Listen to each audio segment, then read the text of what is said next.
you can stick around for just a little while longer, I want to leave enough room. I know I probably took way over her time right now. And Jonna Matthews is one of the most amazing people I have the privilege of knowing. She is a lifestyle and health coach.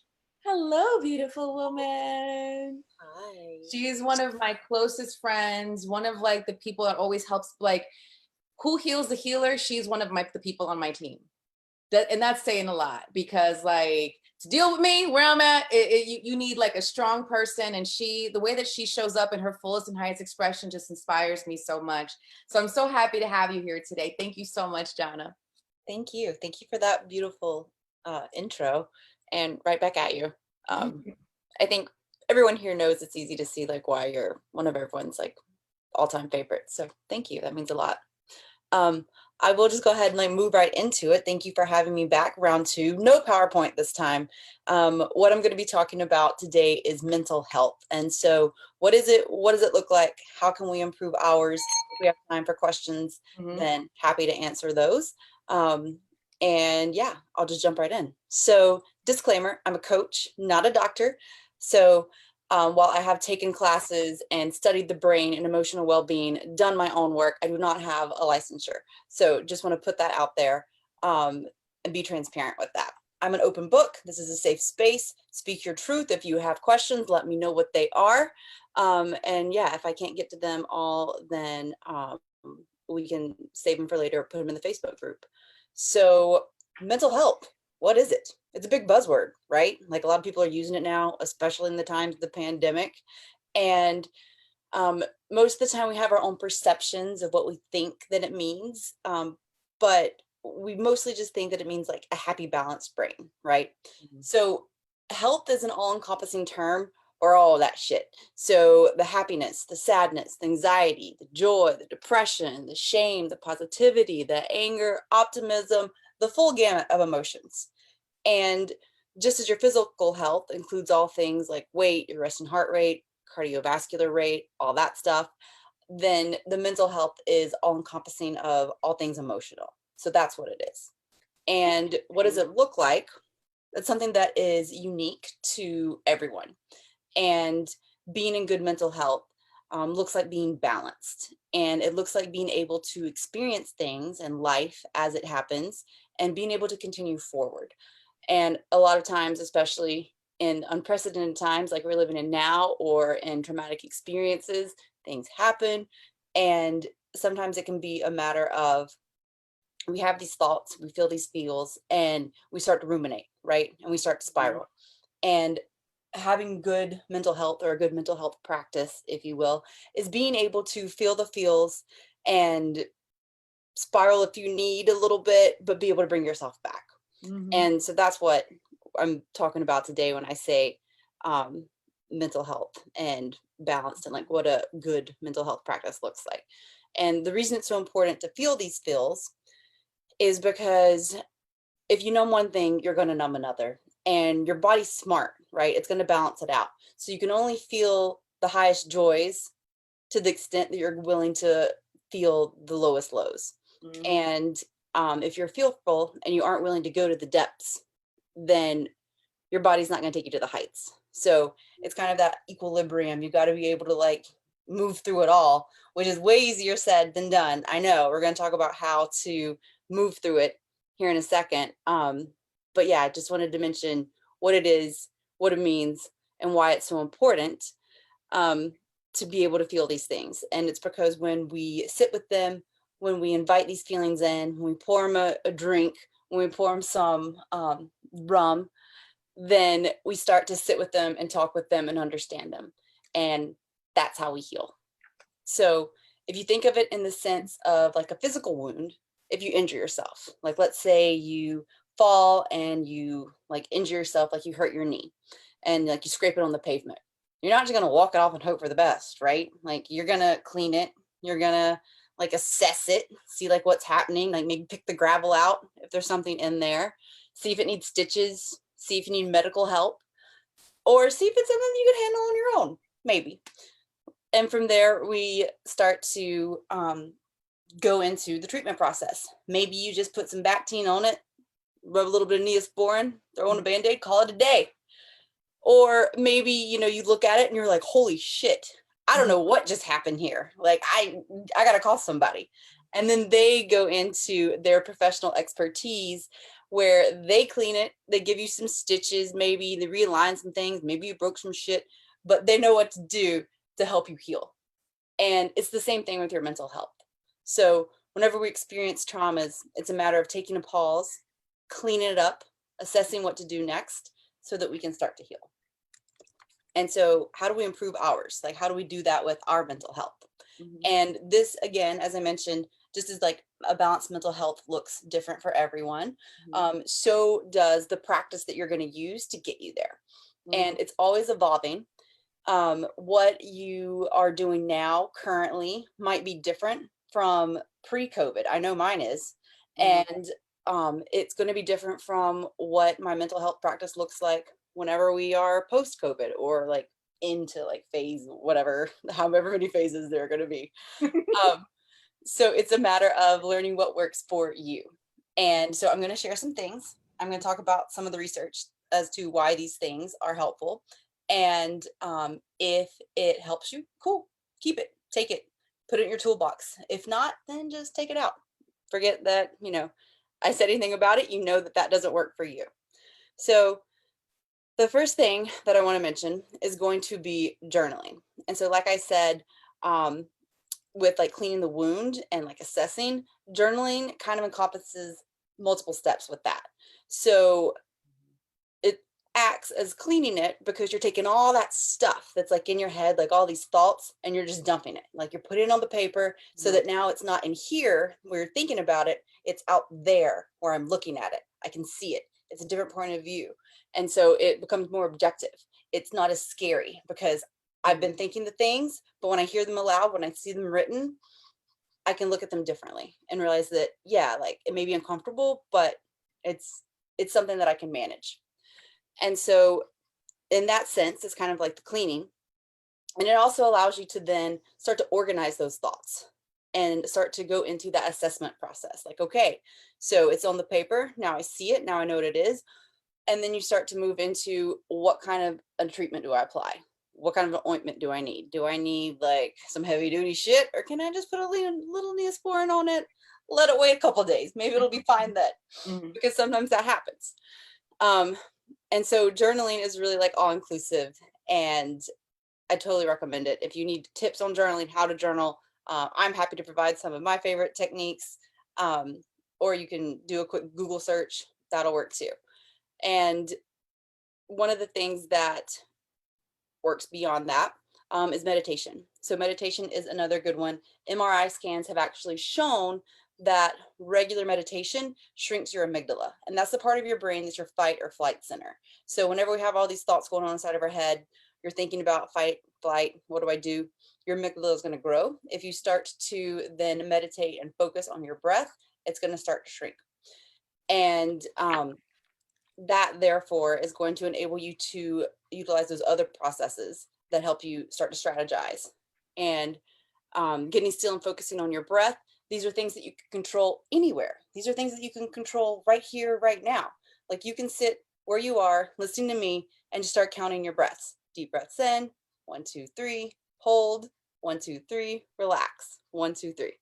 And that's something that will start to calm down your nervous system, because it is allowing you to have control over something.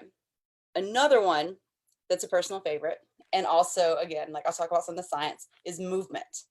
And so I don't necessarily mean movement like you have to go like run a marathon. You can.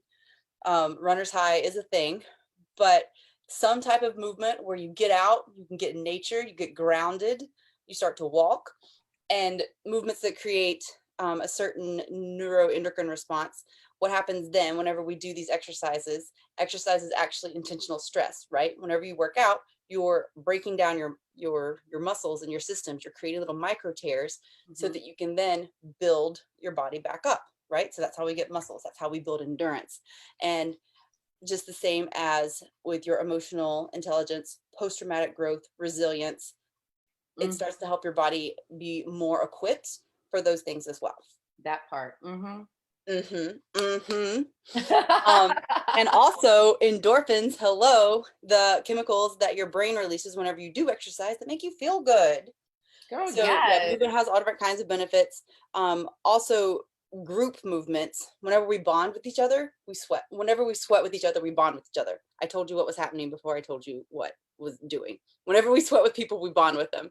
So yeah, Don't that's why group say, classes are so Jonna. popular. Yeah. Does it matter the origin of the sweat, or is just sweating in general? The sweating in general. Okay, noted. That's another fun fact. So aside from those methods, there's also professional help. And so counseling, psychologists, coaches, again, if they have like license, they can prescribe medicine, which is also a totally normal thing. Use it. If you are seeking professional assistance, then I totally suggest that you interview them. Like it's like a dating process. You wouldn't just like go to the first like swipe right on the first time you open up Tinder, right? No. So you gotta do some investigation, like get to know them, like check their credentials, see like if they've written any articles or anything like that, and see if you can meet them or talk with them on the phone to see if they're a good fit for you. Even exchanging an email just to kind of like feel it out, because you don't want to be telling your innermost thoughts to someone that you think's an asshole like after the second date, right? So make sure that you do your homework and feel secure with whomever it is that you decide to work with on a professional capacity. So yeah, that is, I have two quick like questions that people ask a lot. Do I have time for those? Yeah, go ahead. Okay, cool. So just wanted to offer this because one of the questions that comes up a lot is people ask about their friends. They think that their friends might be struggling with their mental health, and they want to know how they can support them, but without overstepping any boundaries. And so what I want to do first in that sense is suggest that you find a time and space for like the two of you, whatever medium that looks like. Maybe it's a text message, maybe it's face to face, maybe it's a Zoom, just to say like, hey, how's it going? And see what comes up. We have to meet people where they are. And so if they offer something, then ask them to describe to you what that experience has been like for them, and make sure that you've done your homework beforehand so that you can provide them with professional resources. And I have some of those numbers and information as well, and I'm happy to like pop that in the chat, so that you can offer that to them. If you're comfortable, you can also let them know, hey, you can come talk to me if you ever need. Send me a text, call, whatever you're comfortable with, but don't like say that you are if you're really not, because that's just like not doing anyone any favors. If they don't say anything and they're like, no, I'm good, then again, meet them where they're at. Just, okay, cool. Well, these are some numbers that I found. So like if anything comes up, like this is anonymous, I'm here, whatever, leave it. Don't push it too much. And then another question that comes up is that I feel pretty good most of the time, but sometimes I feel really, really down and sad. Is that normal? First of all, there is no normal. So everything goes, yes, what you were feeling is totally valid.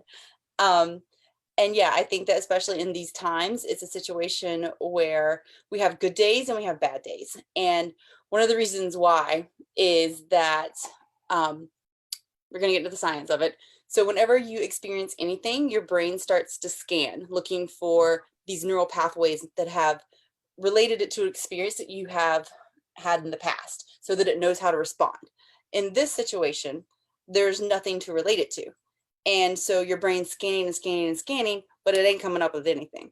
And so it doesn't know what to do. And in a time where we have answers at our fingertips to literally everything and YouTube videos on how to do it, then that uncertainty is something that can kind of give us anxiety. Like it's something we've never felt. It's like we don't know what to do. And so that's totally understandable. And that's why. So if you are having good days, if you're having bad days, that totally makes sense. If some days you were sadder than others, and that makes sense too, and it is totally normal. So your feelings are valid. I'm here to tell you, and don't feel like you should not be feeling any way other than exactly how you are. So that is what I have to say. Again, I can pop in the resources that I found for you all if you would like those. Yeah, that's all I have for you. Thank you all for listening. I apologize I went a little over. No, you're If you have any great. questions, comments, come find me. Yes, girl, you did great. I love those. I just want to be respectful of everybody's time. I know we have a couple of questions. Everybody still good? Just give me a thumbs up. All right, great. Because we did have some questions, Jana. We talked about, you mentioned journaling and Hmm. having some specific techniques around journaling. I know I would love to learn some of those. Okay, cool. So first thing, and this is what you suggested, Miss, I like to call Daniela Danny Yonsei because she reminds me of like Beyonce because I think she's amazing. Cute. So just doing a brain dump. So whenever you wake up in the morning, whenever you come home from a stressful day at work and you are just have all these thoughts, taking a timer, setting it 5, 10 minutes, turning your phone over, just free flow writing. Whatever comes up, whatever comes out. Don't worry about punctuation. Don't worry about making sense. Just get it out onto paper. If it is a situation where you are trying to create a journaling practice, then one thing that I like to do is taking a timer. Again, like you can use your phone, that's fine, but like turn it so that you can't see it so you don't get distracted, and set a timer for 10, 15, 20 minutes, kind of just depending on like where you're at. And I like to journal out like your ideal day or your ideal life. So like, what does it look like? Where are you waking up? What does it feel like? What do you have for breakfast? What does the room smell like? What's the temperature? Love that one. And Mhm. not just so much like, oh, the walls are blue, like my sheets are purple, but it feels relaxing. It feels empowering to own my own home. It feels refreshing. Like lean into the feelings and start to, again, like create the sensations like within your body that are those that you actually want to have. So that's another one that I like. And one that I came up with that is another personal favorite is, how do I want to show up today?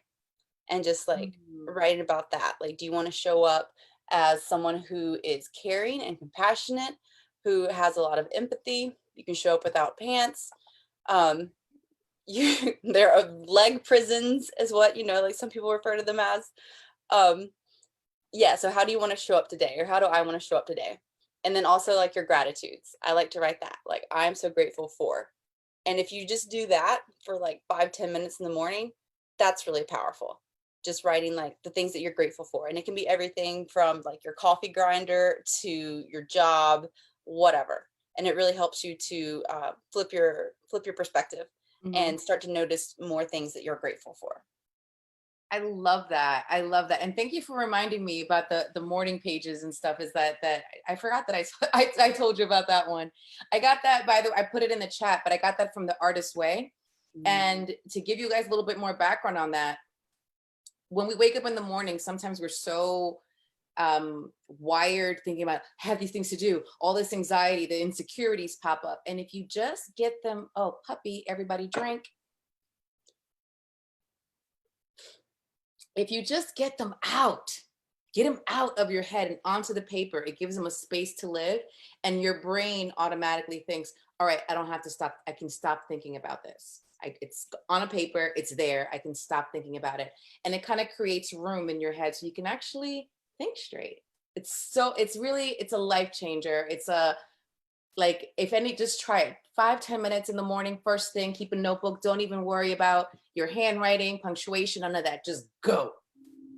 Total free write. And we did have one more question for you, Jonna. Cool. So you mentioned about meditation, and very easy just to go back to your breath and just count your breaths. What other meditation techniques do you recommend? Mm. So if you are just starting, if we're just starting, then there are a ton of apps now. Headspace is a good one. You can go on YouTube and Google like, oh, I want a calming meditation, and you can find different times. That's like a really good place to start as well. One of the things, if you are looking for not just sitting there and breathing, because I think a lot of people think of meditation and they're like, okay, it's me sitting on the floor with fluffy pillows, there's incense, like there's music, there's light, like there's magic. It can be you laying in your bed. And I think that that's something that a lot of people like don't consider because they have this like idea of like what it should be, which is what we do with everything, but that's another topic for another day. Mhm. So yeah, like meditation looks like whatever you need it to look like. it's really about whatever works for you to calm your mind. Some people do walking meditations where they just like walk in nature. Some people, like for me, I've noticed whenever I work out, sometimes I just get in the zone, and like that's like a moving meditation for me. People do yoga for meditation. And Mhm. so it's really, again, like finding like what practices are working for you. It's the same thing, finding what type of meditation works for you as well. So aside from the breathing, yeah, just getting like just trying the different ones out. Like maybe you go for a walk one day, see how you feel after that. Maybe you um just turn off your phone for an hour and like see what comes up. Like Ooh, like just put it in another correct for room. all that. Like, yeah, just leave it alone because we're so distracted. We're in an age we're so distracted. Like the research on how many times we look at our phone, like, oh, did they respond? Oh, did they respond? Not to mention the notifications. We have like, it was, but now it's more, 30,000 ads that like come at us a day. And so, yeah, that's to say, breath, just look up some YouTube videos or an app. Some of the things that I personally like to do is like a chakra balancing. So like I breathe in, like you imagine the colors, you breathe out. Mhm. I also, we're getting, this is real transparent. Mhm. So sometimes whenever I meditate, I will do the breathing with the chakras, and then I will consider like, okay, like what do I need to know today, and just see what comes up. So kind of like asking for guidance Ooh, I like and that. just seeing Yeah. like what comes to you. And again, that's something that you can like set your timer 5, 10 minutes, whatever you have time for. I would definitely start smaller instead of like, like 15 sounds like a good time. If you've never done it before, try 5. Yeah. And then maybe the next day try 6. The next day try 7. Try 5 for a week. Just kind of feel it out, see what works for you.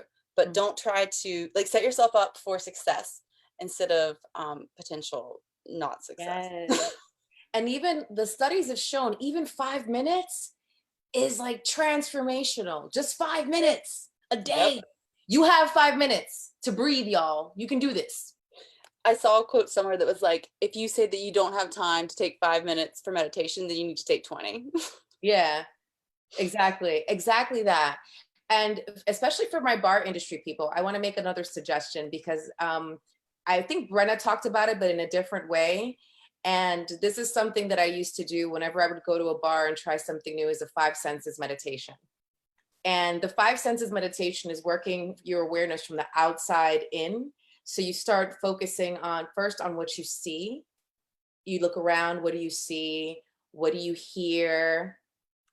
I would pick up my glass. I would see how the glass feel the weight of it, put it to my nose, smell it, really start to take in the sense to start to pick things out. Then I would taste it, it's really, but like really taste it. So you're moving through all your five senses, as you go and just feel the coldness, all of that. And that brings you really deeply in your body.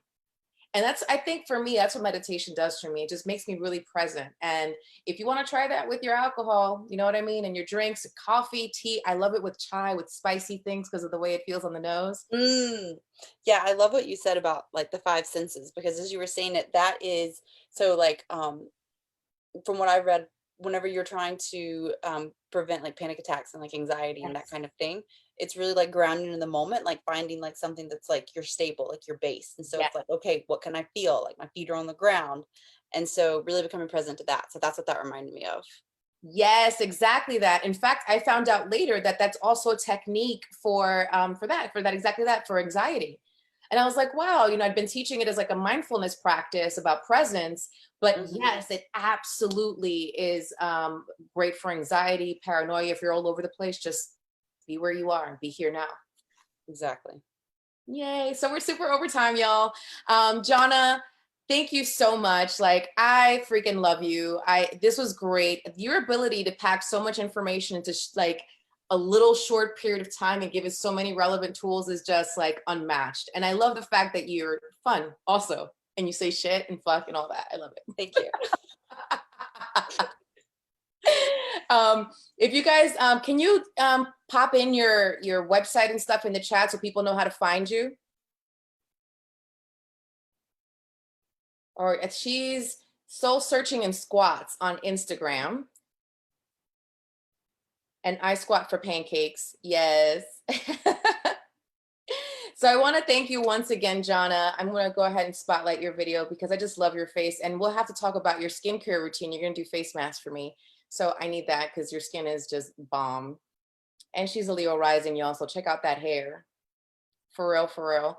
And as always, thank you for being here, John. I appreciate you. I also want to go ahead and thank Miss Anne Louise Marquis for bringing the love and the passion, all the Campari wisdom and all of that. Thank you for having me. You were great. And we'll see you a few more times, and I will talk less about Campari and just more about the brand next time. And it's been such a treat and honor to be part of this. So thank you so much. And thank you to Jana and to Katie as well. This was so fun to be part of. Yay, we're so happy to have you. And like I said, you have fans in the crowd, so we're looking forward to seeing you more and more. And I'm gonna go ahead, Katie, I'm gonna remind you to tip your bartender, y'all. That's at Catherine-Keck-2. Who's number one? How dare they? How dare they? Thank you so much. It was so amazing. Thanks for hosting me. And of course, she's on Instagram as dangly_1. So you can get the ear candy. I know I'm gonna pick some up because I love all the, yes, queen, yes. Love it, love it. And of course, as is customary, I'm gonna bring on my sexual chocolate to go and pull this out. What's up, Jackie? How you feeling? This is the energy I like ending my day with. I feel centered. I feel calm. I got a little drink in me. I got my friends with me. I got my cat right here. This is not the worst. Shit is fucked up out there, but this is not the worst, y'all. As in parting, I always want to tell people, look, it's serious out there, so please stay safe. Stay your ass home. Wash your hands and tip your bartenders. Cheers. We'll be back tomorrow at the same time, same place at 11 o'clock. We'll see you then.